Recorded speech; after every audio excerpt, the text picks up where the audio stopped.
Well, again, thanks for everyone being here. Again, Brian Merriman is my name. I teach graphic design. I'm just going to have a prayer before we get started today. Heavenly Father, we thank you for the blessing of this beautiful day and pray that you will be with us in this room during this hour as we learn together. Thank you for all of your wonderful gifts. In Jesus' name, amen.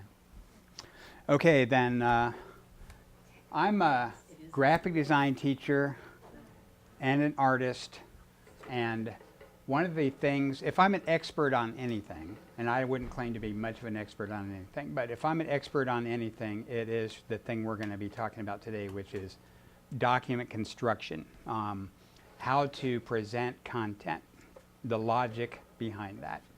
Now, one thing I'm going to be talking about some things that kind of are art things. In my opinion, this is a design problem. Anytime you're presenting content, it's a design problem. And design is art. So you don't have to be artistic to do these things, though. You literally don't need to be able to draw. But what I want to have you do is start thinking like an artist thinks in terms of visual presentation. It's just a different kind of visual presentation. I just want to make sure everyone has a handout. Now, I'm providing this not so much for you to follow along with today's discussion as more than a guideline for you to be able to make a PowerPoint presentation yourself. Now, there's, to me, in the broad range of PowerPoint presentation possibilities, there's two ways you can do it. You can use a template and plug your stuff into a template, or you can do the whole thing from scratch yourself. I'm going to advocate for the second option for you because, and I'm going to show you why that is here in just a second. I'm going to be talking about some elements of design before we get into the nuts and bolts of the actual poster itself. One of those elements is emphasis, and I put this one first because it's the most important one. It's a tendency in presentations, because everything's important, everything is equally emphasized. Now, my argument is everything can be important, but still some things can be even more important, right? So it's all relative. So we have to make a decision that one thing, regardless of the total importance of everything, one thing gets to be the most important thing. This is related to a term that I use in classes constantly with graphic design students, and that's called hierarchy.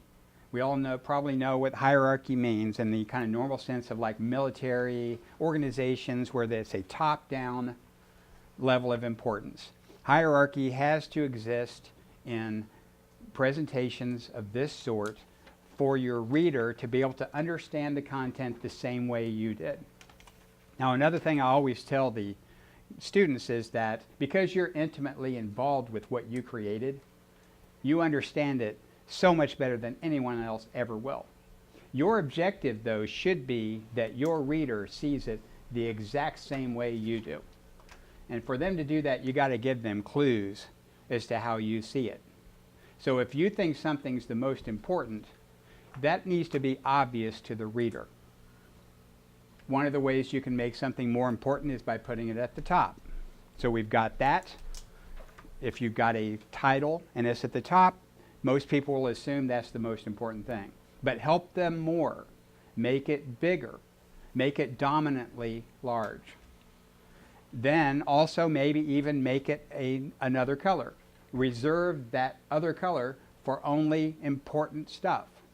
So if we use a second color and we sprinkle it all over everything, then the emphasis is gone. Because in the relative scheme of things, it's not emphasized because we're using it too much. So reserve your emphasis for only a limited amount of things. Now, one of the things that I urge people to do is go through your content and give it a rating system in terms of its importance. The most important stuff gets ones, second most important gets twos. Give them ratings of 3, 4, depending on what your amount and type of content is, 3, 4, 5, 6. That way you have in your own mind a system of hierarchy and emphasis. Now that you may not stick to it, but at least you've gone through the thought process of evaluating your content. Now, also related to the emphasis is the idea of contrast. One of the things I always tell the design students is that if the only way you ever view your poster you're presenting is at normal distance from a laptop or a computer screen, that's wrong. You should be evaluating it in as much of the context it will actually be seen in as you possibly can.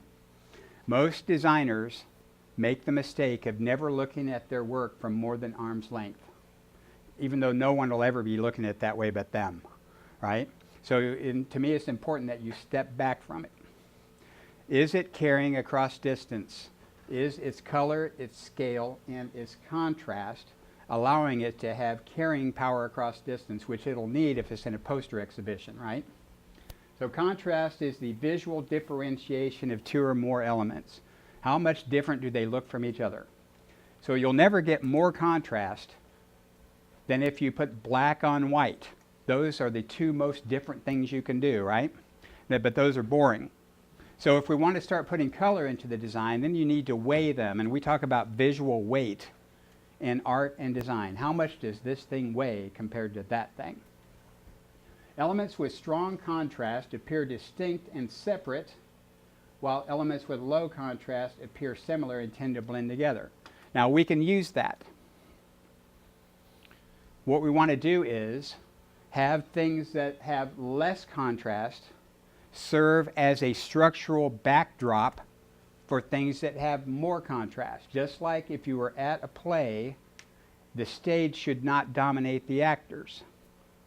It should be the background, and the actors get to win in the relative scheme of things, right? So use contrast to allow important stuff to win, less important stuff to be less important. Balance revolves around the idea of how elements in the design are distributed and how they relate to the overall distribution of visual weight in a page. That's kind of a long description. A well-balanced design creates a subtle notion of stability.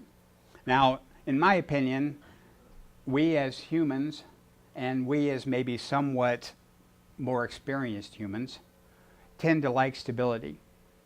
In my opinion, the older you are, the more stability you like. The younger people like the tension and the edge.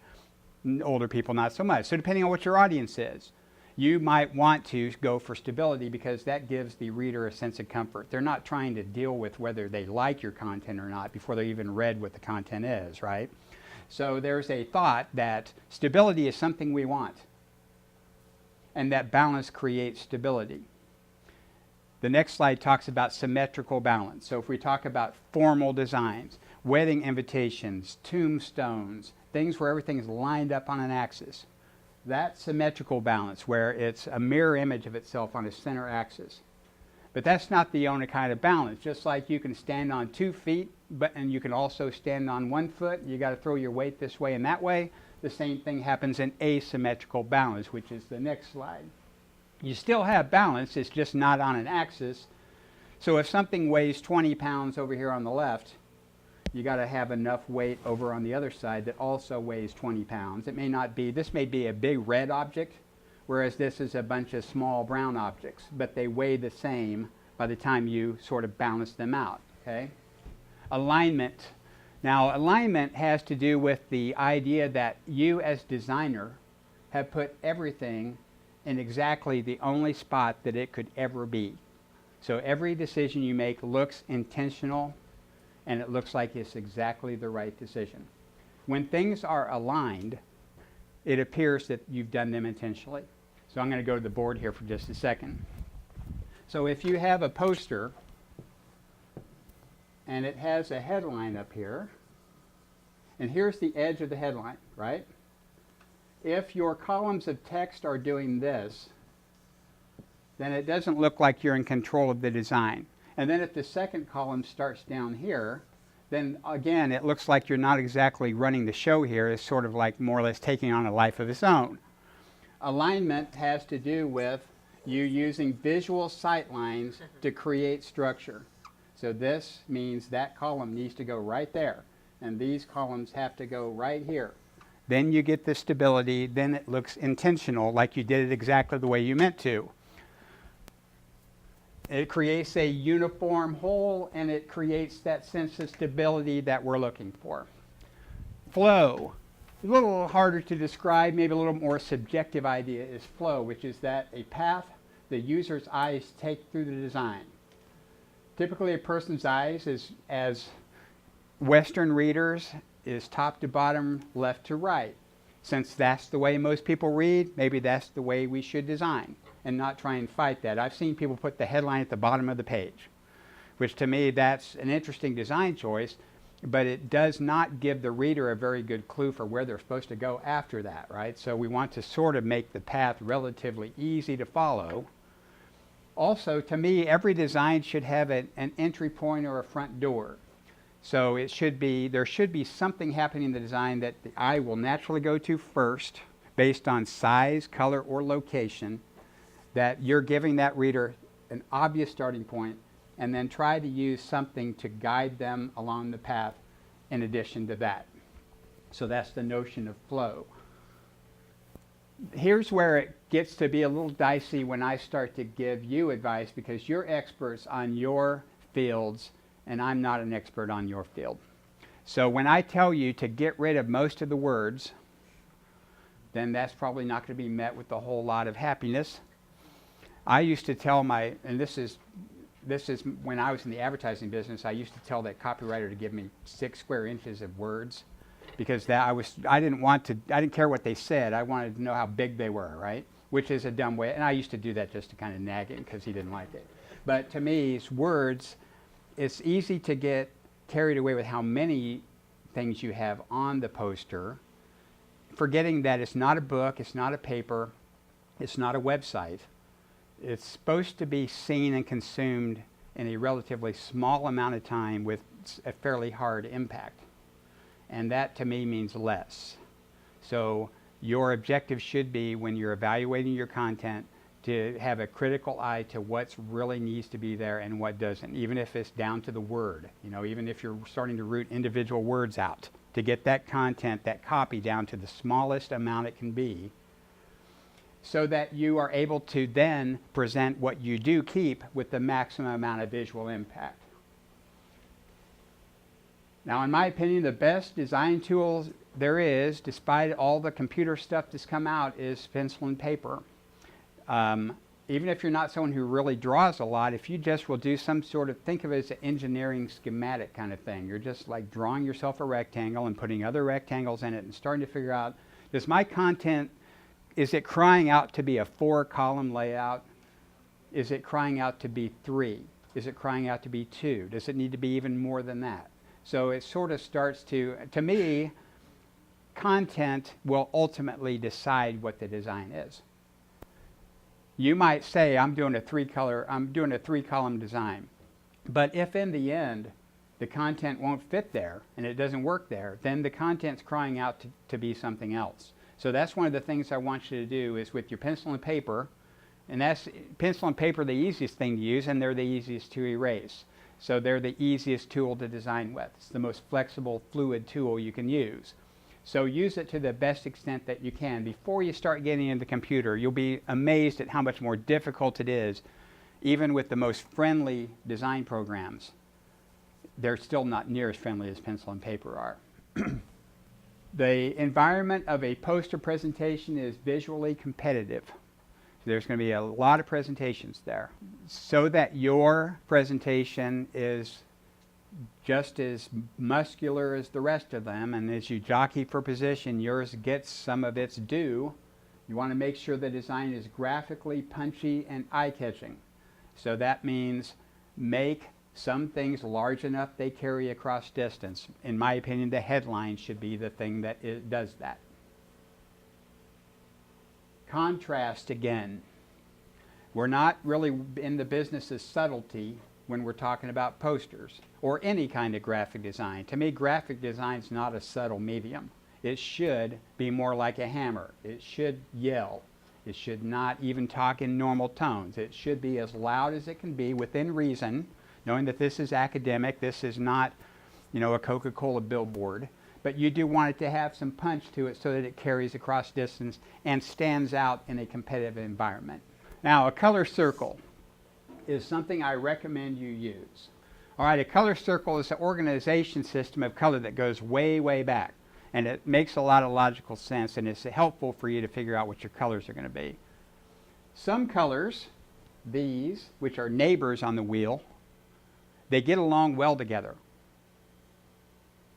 So if you are very concerned about if you want a surefire color scheme, one that's very likely to work, stay with colors that are close to each other on the color wheel. Now the trade-off is these tend to have less visual impact because they're so much alike. So when you start doing, for instance, let's do yellow, red, blue. Then we're pulling from all neighborhoods at the same time, right? So we got diversity of colors. That's going to give you more punch, but that can be a little harder to manage because the colors are less alike. So in terms of, for instance, you might say, I want to have a warm colored background, so these are warm colors, and then use cooler colors for my text and for my frames around images or boxes I'm going to put things in. So you're balancing different elements of the color circle together. That's going to give you a lot of contrast. That's going to give you a lot of visual impact.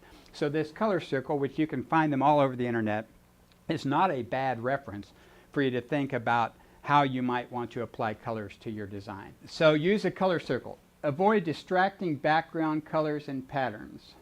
And I'm going to show you an example later of a poster that's got everything you can have in a poster, all in one poster. And it's got an extremely loud background. So the background color, to me, whether it's a warm color or a cool color or a high key color or a low key color, needs to remember that it is the background and that in the scheme of things it should be sitting back behind everything else and serving as a backdrop. Reserve high contrast color for a few key elements that you want to have stand out. Now this isn't a poster, this is a menu.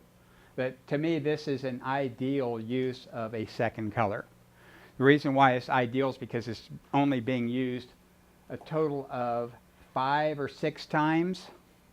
So in the scheme of things, it is obviously important. Whoever has used this has used it in a way that there's a system to it. It's not just sprinkled everywhere. So they used it for the name of the family that owns the restaurant, as major headings for categories of food, and to sort of introduce a special thing down here at the bottom. Now, another thing this thing is doing is treating all of this as regular, normal content. This is special because it's in a box, and this is even more special because it's in a 2-column box. So that kind of structural difference is not meaningless to a reader. When they see that, they think it probably means something. If you put a border around it and you didn't put borders around everything else, there must be something special about the thing with a border around it. Your text should be readable or should be visible from a distance. So again, that's the reason why you should print your PowerPoint out. Now you're going to be making, if you created 36 by 48 poster, obviously you're not going to be able to print that whole thing out on your desktop printer. So just print out a little section of it. And then look at that little section from a distance. Or look at your typical text sizes. Let's say you're using 72 point type, 48 point type, and 24 point type. Just print those 3 size typefaces on a piece of paper and look at them from a distance. Look at them from 3 feet, 6 feet, 10 feet. Can you, at what point does it start to come unglued? That's important for you if you're creating a poster that's going to be seen from distances. So make sure you're not using type sizes that are so small that someone's got to get too close to it, because at that point they may decide it's just not worth walking up to it. They can't see it from a distance. They can't get a feel for what the content is from their convenient point of view. So the next advice I give is a sans serif typeface. That means use a typeface that does not have the little feet on the letters. So a serif typeface, if you're looking at the letter X, has got the feet on it. And a sans serif typeface doesn't have the feet on it. So we want to use the one with no feet. That's a clear, less cluttered, complicated look. If you were typing a paperback book, you want the serifs, because if someone's reading 800 pages of text, it's easier to read it. But if someone's reading small chunks of text on a poster, the clarity and the lack of clutter and the relative simplicity of this look is better. Keep the word count down as much as you possibly can, because the fewer words there are, the bigger you can make them. Images. The thing, I've printed off a lot of posters for people that have given me, we've got a poster printer in there, and I've gotten a lot of files, and that's typically the biggest problem with the files I get, is that the images don't have enough pixels in them to be enlarged. Now again, that's kind of a difficult thing to wrap your mind around, because you're looking at it on a computer screen and it looks fine there, and it looks fine at the scale you normally see it, but then when it gets enlarged to 36 by 48, all of those little pixels end up being big enough that you can see them. So a 72 pixel per inch image, which is the standard for the web, it's the standard for Google Images, anything you see on a computer screen, that's good, because on a computer screen, 72 gives you enough data that you as a human can't see those little pixels, or can't see them very well. But when you print it and you enlarge those pictures, so let's say you got a picture and it's 100 pixels wide and 100 pixels tall, and you're looking at it this big.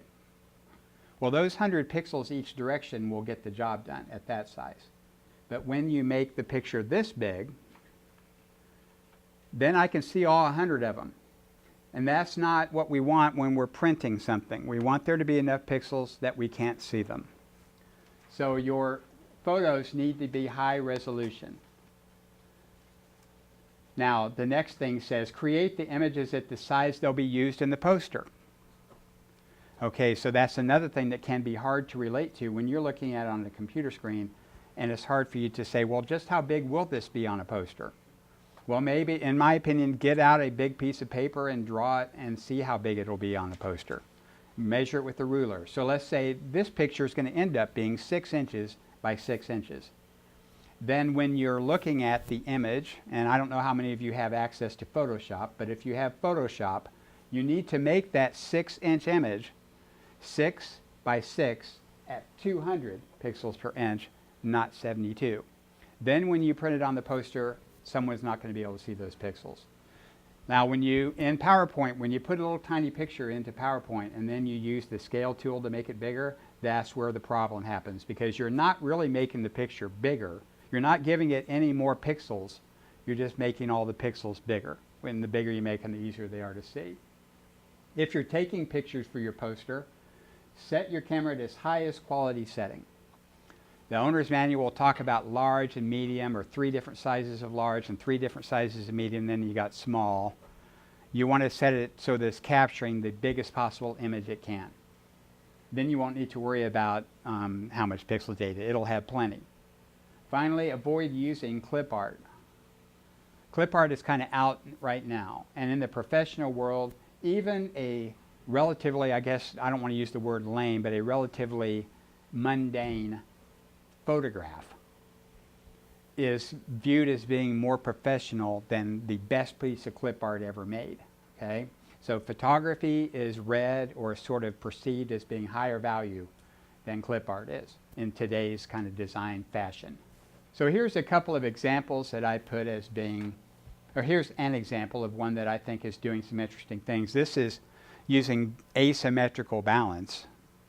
So it's not a traditional layout at all. It doesn't have a headline running across the top. The biggest object on the page is like overwhelmingly larger than anything else. So we have emphasis happening here. This, to me, if you walk through a poster presentation, this one would be one you would notice because of the scale and contrast. It's using white as a background. Consider using white as a background. White is, like the clean plate that you can put any food on and it's going to look good, right? This has got a front door to the design. It's not a big front door, but it is graphically different than anything else on the entire layout other than this. This has got the kind of ribbon effect too. But this is located at upper left. Because it's at upper left and because it's graphically different than everything else, it is going to be noticed. It's going to obviously be the place where you start. And to me, this sort of seems to be pointing you down this direction, and then Now this is probably going to be the first thing you're going to notice, but you're certainly not going to also go past that. You're going to see that. It's using a limited color scheme. Maybe a total of 5 or 6 different colors in the entire layout. And it's making white one of the important colors. This is one, to me, it's like in every way difficult to deal with because of a number of visual effects. It's fun, and I can see where they're coming from on it, but it's got a busy background. It's got a lot of distraction happening where really, to me, the key element of the design should be, which is the title. There's a whole bunch of stuff competing with it up here. It's not really using much in the way of alignment or flow. What is supposed to be the order you're supposed to read this thing in? So it's, in terms of alignment and flow, contrast and some other things, is, in my opinion, a little bit too busy, a little bit too much going on, and not extremely well organized. This is a poster that I helped design a couple years ago that is doing the stuff I say you should do. It's using a warm background instead of a cool background. Now, to me, the warm background carries across distance better. It's using a limited amount of a second color. It's using a large headline. It's only using horizontal lines. It's using no vertical lines. Now, to me, the verticals are implied by these edges of these units of text. So you've got verticals, but they're not literally a drawn line. Now, in my opinion, if you're going to use lines, make them all vertical or all horizontal, not both. Boxes can be a real problem because things end up being inside of compartments, and the more boxes you have, the more compartments you have, and the entire design winds up being awfully cluttered because of all those boxes and all the stuff sitting in them. So I'm trying to have this thing appear to be relatively flat on 2 levels. It's got a background and it's got a foreground.